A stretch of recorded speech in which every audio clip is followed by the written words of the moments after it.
Very so good. the first thing, I think we need to acknowledge a remarkable piece of attention to detail by Matt, which is that this moon lines up with the center of this swirl. Definitely intentional. I'm so sad. I thought, No. fucking hell, that's a nice touch. That's a really nice touch he put into this. No, I would not be willing to take credit for that because that's really cool. So we're ranged outlaw rogues now? Yep. So the thing is, no more explanation required. Yeah, I'll fully confess. I basically don't know the talentry of Shadow. I have not really played Shadow since the first 2 weeks or the Oddworld quest because I disc. All I do is disc. So you probably know overall more than me. From what I understand, though, the TLDR is that the Mindseer gameplay, which, to use a word game designers love, felt a bit clunky. I think just because of like, I don't want to say it's like the tick rate of your insanity being drained from it, but there's just times it wouldn't feel slick in combat, and they actually directly speak to this. Here, we feel Mindseer as a spender was a worthy experiment, and I agree with that. It is a worthy experiment, but the gameplay's not been as smooth as we envisioned, which I suppose is a similar word to clunky. It basically means just that. It was the case of, I think because it was a channel that had an indeterminate kind of, oh, well, we don't know when this will end based on insanity income. Yeah. When you press the button, you can't press the button and go, okay, well, you have X insanity. That's how long the channel lasts. So it always felt like the channel ended prematurely because you're like, oh, I'm done. Okay. Mindset. Oh, I'm done. Okay. Especially when you didn't expect it to end when it did sometimes. That, as well as the fact that you were constantly channeling between your Mind Flay and your Mindseer, meant that you were extremely quakinged. You're extremely volcanic. You're extremely storminged. You're extremely Razageth swirlies on the floor. You're extremely thunderinged. You were extremely hit with everything. You were really weak to loads of stuff. And hell, our affix is amazing. Yeah, and it's like that's the only thing. Those are the affixes I said. There's obviously loads of mechanics as well, which is just, oh yeah, sorry you got interrupted during your thing. Now that felt okay for Mindflay because Mindflay's like, yeah, sure, whatever. But it was like Mindseer's like, what do you mean? What do you mean? When instead you could spend it on Devouring Plague, which is an instant, and you can go, I am free. I can dance and laugh about all I want, except that Mindseer's like, blah. Yeah. Which is just a thing of like, if they continue to design dungeons in this way, they need to balance around that. More or less, they have to. They have to. So, what is nice here is now Ian did say in the interview that we're not going to be looking at any Retribution paladin like Reworks moving forward in this expansion. This is not like this at all. And this is not like it, but it is meaningful. And that they are just taking the ice cream scoop into the skull of the Shadow Priest and yanking its eye and a bit of its brain out, considering they've now lost abilities. But they've explained well they've explained it here, saying that Shadow had more rotational abilities than most other specs, and they're working to reduce this by having Mind Spike replace Mind Flay and removing Mindseer. Which is interesting because, as I'll point out, and this is like, a lot of this is me researching stuff, especially it was Marcellian Public's talk, which we have linked below in this, and we'll go through like what they say, but it's a little bit of a hint. Turning Mind Flay into Mind Spike might not be the massive buff and saving of buttons that they think, just because Mind Spike, and they have addressed it another way with Shadow Word Death getting more procs and a lower cooldown, but there's a little bit of, but we used Mind Spike for movement because we had instant procs. Why are you taking it away? Or why are you forcing us to use it? Because if you had procs of Mind Spike, you could hold them. You could go, okay, well, I'm not going to Mind Spike because I need these procs for movement. I'll Mind Flay instead. But then if you don't Mind Flay, then you're like, well, I can't do nothing, so I have to Mind Spike, have to spend my procs, which means I then might cast when I have to move. And that's the kind of weird stuff of, how will Mind Flay Insanity work if Mind Spike replaces Mind Flay? Mind Spike Insanity. Literally, they've got, like, the talent gives you Mind Spike Insanity instead. Yeah. But yeah. Saying a flooded rotation. There are times in the rotation where several spells are competing to be cast due to proc frequency and overall insanity generation. So those times, where you've got like, the thing when you do the void thing. Void Torrent. Yeah. yeah, you know, it's like maybe you've got that, and you've got there's fucking mind blast coming out the wazoo, and you're just like, So they're adjusting some proc and insanity generation things for several talents for a more clear rotational flow. A lack of distinct builds. They have updates to existing talents and some new talents where they just aim for having more build-defining choices, such as investing in cooldowns, damage over time, crits, or shadowy apparitions, which certainly do look, look cool and thematic. Yep. Which they then destroyed with the tier set, but more on that later. Yep. Then PvP, just saying that had access to more instant cast spells through procs and cooldowns than ever before. It was difficult to prevent them from scoring kills, so they reduced the damage. They've removed some of the problematic procs and cooldowns, moving into 10.1.0. There is more counterplay to their offense, which then means that they can ease up on those nerfs. And after that, really, it is just a big old list of changes. And it's like, is this a Ret Paladin rework, like, from the overall gameplay? No. But as you've noticed... It's very big. Like, it is work. It's a lot of work out. It's a lot of work that changes a lot, but also doesn't change much, which is good, realistically. Yeah. So, do you want to go through these, or should we jump straight? Zip it down to the bottom. I think there's nothing particularly... Those boys have thumbnails that go hard. Yeah, Marcellian's good. Big hard thumbnails, big fan of that. Okay, so they had a very long chat, which we would highlight. It's like an hour long. It's great. It's fantastic. So, a few of the issues that they bring up then, and maybe it's best you sort of explain these to me, considering you did the notes for this. Yeah. So generally speaking, Marcellian thinks Shadow Priest is great and fun right now. I think a lot of people agree. I think some people don't agree quite as much. But then it's hard to get a gauge of it sometimes, because some people are like, this is really great. Some people say, this is the worst of all time. But if you translate what they mean, they actually mean, this is really good, but there are some points that are like a few needle points that destroy it or really hurt it for me. And if those are removed, way better. It's hard to get a little bit of a grasp of that, I think, a grip on it. But I think generally, like, it's flavorful, it's thematic, it really works when it works. It's like, especially like Mind Flays, like that's one of the pretty unique things to them now. It's like them and Aflox are the only ones who have like a proper like regular channel, which is pretty nice. The idols aren't big changes to gameplay, as people would like, oh, well, the capstones aren't massive changes. They don't really change up how I play. But at the end, they're kind of critical to builds, and they're cool. It's like, oh yeah, what's this talent? The idol of the old god? Yo, that's sick. I can pick which old god I want to represent. That actually goes pretty hard overall. It's like historically a troubled spec. Because of course it is. It's Shadow Priest. We went mad in Legion. I mean, I still remember Legion beta when people were just sitting there at the target dummy, their jaws, their lower jaw getting lower and lower and lower as they just extended that sucker longer and longer and longer. That was obviously used to great effect in, a few instances of raiding. It was one of those things. It was like, one of the inherent problems when you're designing for an MMO that has to be balanced, like, because one of the things you want is for everyone to feel overpowered and special and awesome. And like Shadow Priest really had that, and it was so unique. This whole like literally kill yourself gameplay, or maybe the algorithm, literally unalive yourself gameplay. Going on with Surrender to Madness. But it's hard to make shit workable. And then it's like, if you try to neuter it so that it's got the same theme, but it's not backed up with the mechanics, then it feels like a halfway house. And then, of course, this gets overhauled as we move into... every patch since. Well, I mean, especially as we move into Shadowlands. Yeah. But in that case, the guy who did the overhaul, he left the company at that point, and I suppose then it transitions over to another designer or set of designers. Yep. So, it's been a lot of ping-ponging. Yeah. I even remember... Oh, wasn't there like a few specs that were really like they were due a lot of changes in the beta, and it just turned out the designer had left. The beta of this expansion, I mean. And then within like, there was like this 3 weeks of loads of changes for priests and stuff. Yeah. Yeah, I think it was for priests. It was priests and druids. Yeah. It was priests and druids. That was like the major one. I was like, where's our changes, please? And then they got them all. It was like, oh, sweet, fantastic. But yeah, I think it's the ambition. It's the ambition, uniqueness. They want to retain that, but it's proving pretty difficult, I think, overall. I think for Mind Spike specifically, it's that there were builds that used it and nice.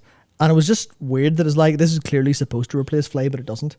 So like, no, it does. And you're like, okay, well, why didn't you do that before? That's a bit weird considering that it's like that for everything else, I think, largely. And I think the consensus is the Mind Seer removal is kind of unfortunate just because it could a little be fixed, but it's mostly, it's like, it's a difference in opinion where you go, well, dumping a bar into AoE and going, okay, I'm getting insanity from all these sources and then going, bah, is like cool.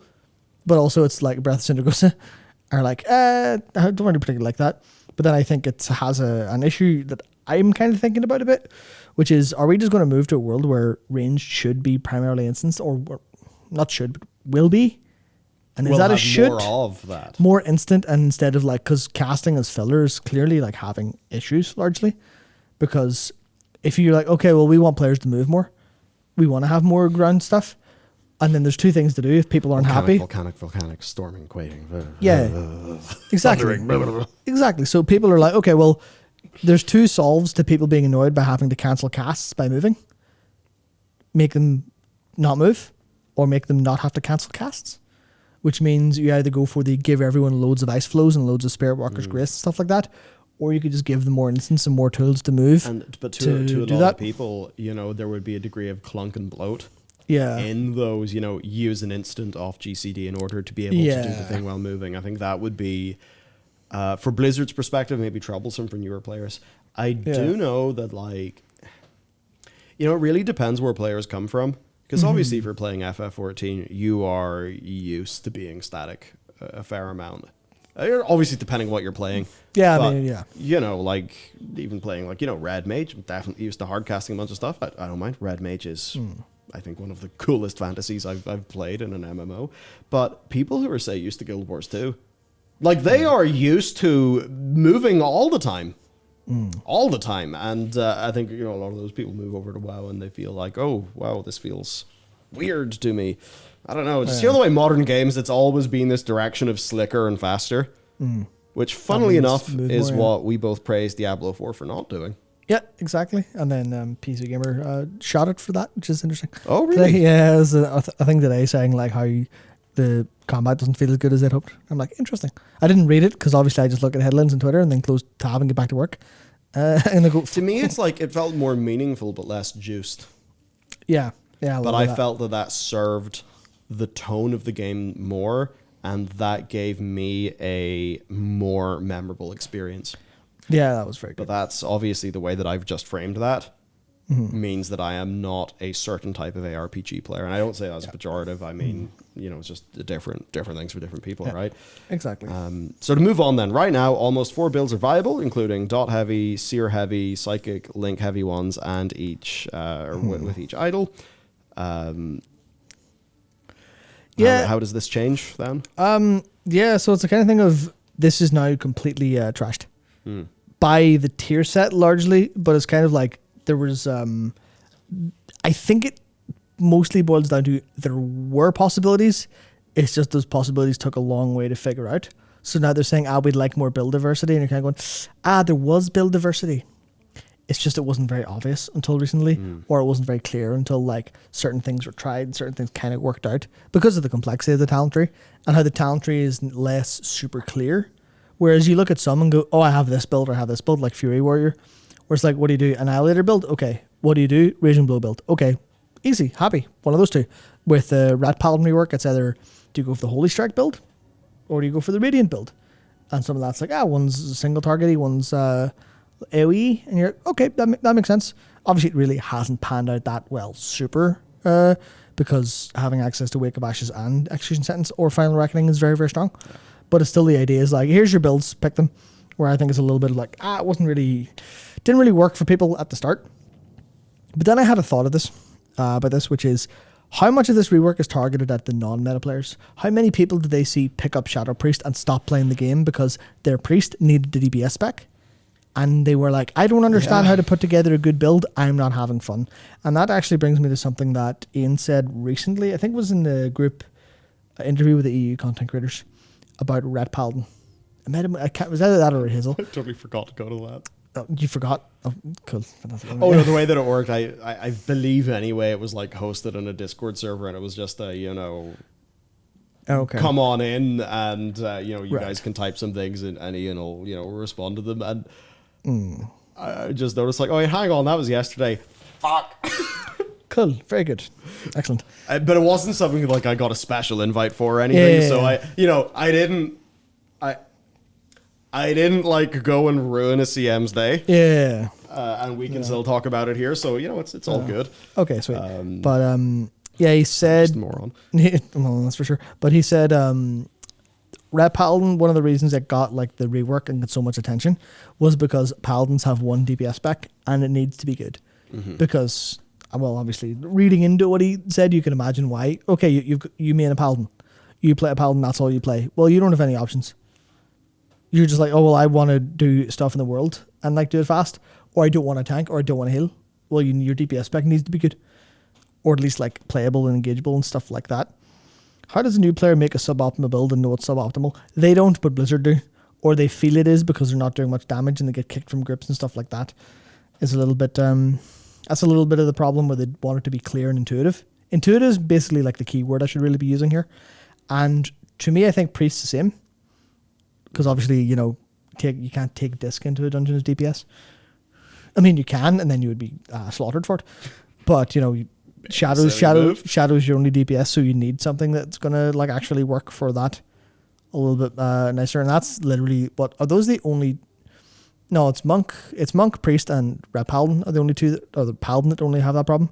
Because everyone else, well, I suppose Havoc at Demon Hunter as well. I think but everyone else has multiple like DPS slot choices. There's something sort of proven to us a bit with the rat thing where, a lot of players doing raids and stuff will just kind of notice rats falling over and dying or whatever, sure.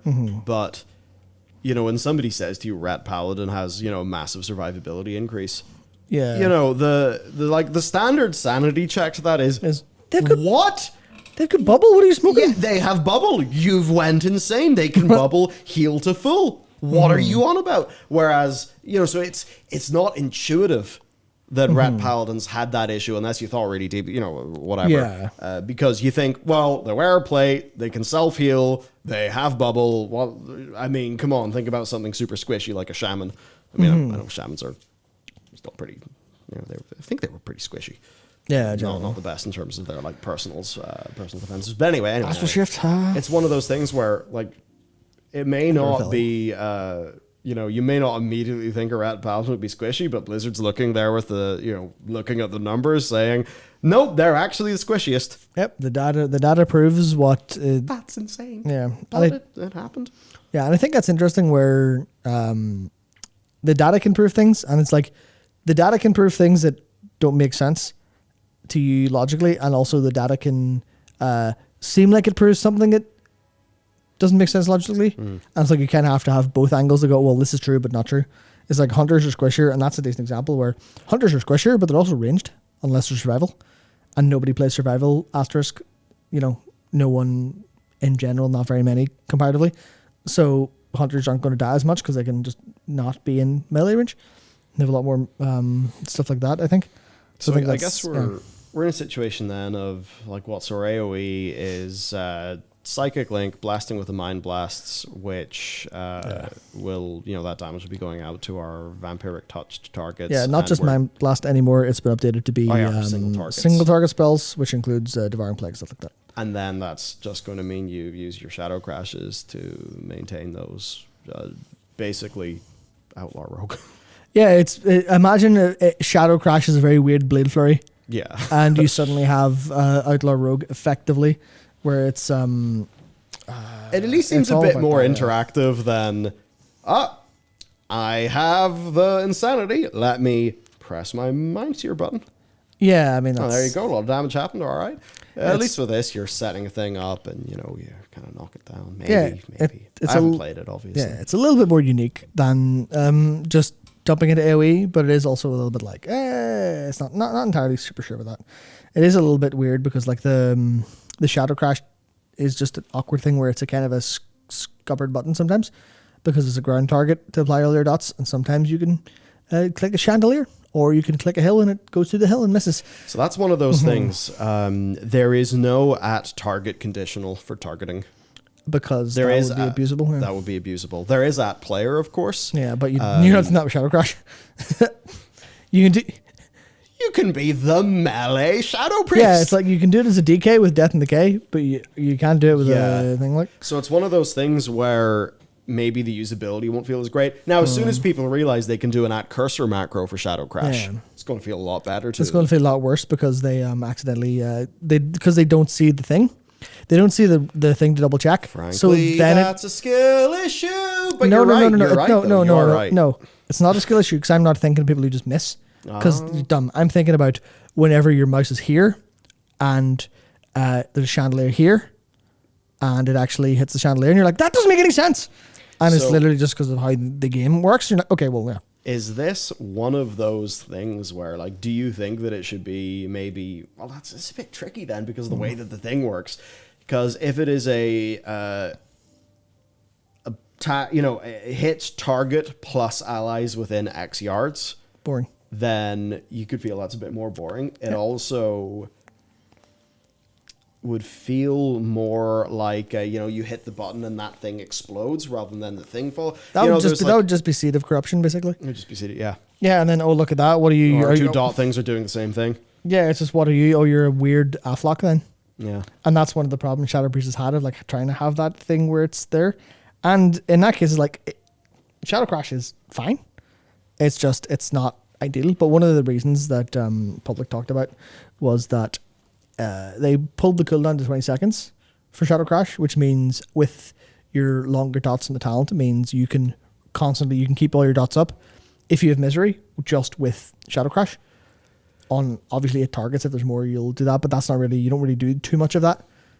You don't pull many more than 8 targets in most scenarios.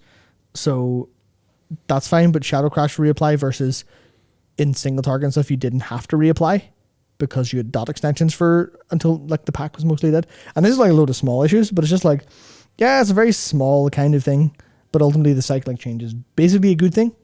It's just like, Shadow Crash. Is there a better way of doing this instead of Shadow Crashing every 20 seconds? Which kind of like placement issues and stuff like that. Obviously, a skill issue, etc. Just have a DK friend, Gorfiend, or Abom Lim before you Shadow Crash, stuff like that. But it's a little bit of it's a little bit weird in that front. I think to move on, then where are we at? Where are we at on the screen here? Yeah, that's one of the things where I would like recommend like definitely watching this if you're interested in any of this stuff, because them chatting about balance druids and dot specs ultimately having the issue of, well, dots, how do you scale dots for single target and AoE? That's literally difficult. The mathematics of that is way more difficult. So it ends up being a pretty dire problem, and that's why Boomkins and Shadow Priests are like the ones that have the most problems a lot of the time. It's just because they're the dot ones, and that's why Afflock is so weak a lot of the time, because they're terrified of letting Afflocks go as hard as they want to. Because then they'll just be like, oh, what's that? That's 8. That's M+. Because they have to balance around M+ more than they ever had to balance around AoE before. They used to think, oh, well, what's a raid boss with occasional ad spawns? What's a council fight? Where you go, okay, council fights, sure, dot classes can have their day in the sun because they're a bit weaker in single target. But now they have to balance tighter and better, and also for pulling 8 all the time. And they're okay, sweet. What do we do? This is hard. This is really hard. So yeah, it's like it's not like that. That thing in like Final Fantasy 14 where AoE doesn't matter as much. Yeah, and that's the thing and where that probably solves a lot of headaches. Almost certainly does a lot of the time, because it's just a massive pain in the ass to try to balance that with dots generally. But I think most of the biggest negative as far as they're concerned is the dot extension removal, which means you Shadow Crash all the time, which is a pretty small negative, all things considered. But the second is just the tier set, because 4 set spawns a Mindbender / Shadow Fiend, depending on which talent you have, which means you use an Inescapable Torment, which is very funny, because it's called Inescapable Torment, and it's inescapable. There you go. So this is such a bloody design challenge. Yeah. Because what they're trying to do here is say, okay, this is the fundamental design of this spec for multiple patches going forward. Maybe 1 season of new tier gear, perhaps 2 seasons of new tier gear. Again, it's hard to know exactly what the format of this expansion would be. Do we just get a 10.1 and a 10.2 and then, 2 minor patches plus best of season and then run to the next expansion? Or is it going to be a format of 4 major raid tiers like we had in, say, BFA? We don't exactly know. But they're definitely going to be designing this for the, not necessarily the longest term, but for the medium term. Mm-hmm.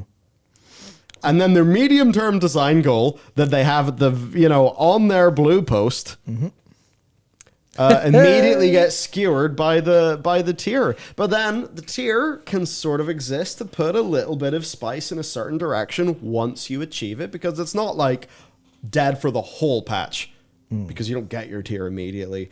But challenging. It's challenging to make a tier set that is just going to be okay for every build. Usually they do end up encouraging you in some direction. Yeah, I think it's one of the things where you go, should tier lock you into talents? I think that's reasonably okay. But also it's, like I say, it's just a challenge. It's just a problem of how do you design a talent? How do you design a tier set that doesn't do that? I don't know. Well, you could do it in the same way that Season 1 tier kind of did for most, I think, specs. And that is make it boring and non-interactive. Because as soon as you have interactions, it's going to interact. And what are talents? A big tree of interactions. You're like, okay, well then, how do you do it perfectly? You kind of go, we'll just do it. It's happened. So I think it's like the TLDR of this ultimately. And again, if you like hearing this, or you're interested in Shadow Priest, or even just like class design talk, they did a really good job chatting about this. But like change dot extension to work in AoE so you can extend your dots without having to shadow crash every 20 seconds. Cooldowns, Dark Ascension and Void Eruption both kind of suck. They need something new to feel better, especially because Void Eruption is like the Void form, the thing that people think, Shadow Priest, the Void form. That's basically not used, especially because it's used now for AoE because of like dot extension stuff, and the Mastery activation, which is a lot of that. But because moving to Psychic Link, that won't be as important. Yeah. So you'll just take Dark Ascension, because Dark Ascension increases your non-periodic damage, which will then increase your Psychic Link. So you just do that instead. And it's on a shorter cooldown, so it's more usable. And like, okay, cool, sweet. So it needs that. And then the tier set needs to maybe not force them into the capstone. It's quite as hard. That's all it needs fixed for otherwise a pretty decent rework. Weeks. Which is like, this is why there's no real doomerism about it. It's like, you know what? This seems to have looked at issues, targeted them pretty effectively. There's controversy because it's changing a thing people kind of like, but it seems to be like they've set up goals and they're achieving some of them pretty handily, and there's a couple weeks to go. You're like, yeah, you know what? It's very nice to be able to see this, as opposed to why Shadow not been touched in 6 patches, which is, again, I'm almost getting a little tired of saying that, because there's a little bit of, we're praising them for everything they do right, even though it's like what normal. But until I'm sure the path has been laid for this to be continued, I'm going to praise them at every opportunity. It's like, please keep doing this. Please keep making your game good. Shouldn't need to say it, but I will say it for now. I think that's how I look at it anyway. Yeah, like it's still overall good. Yeah, these are still broadly the happy times.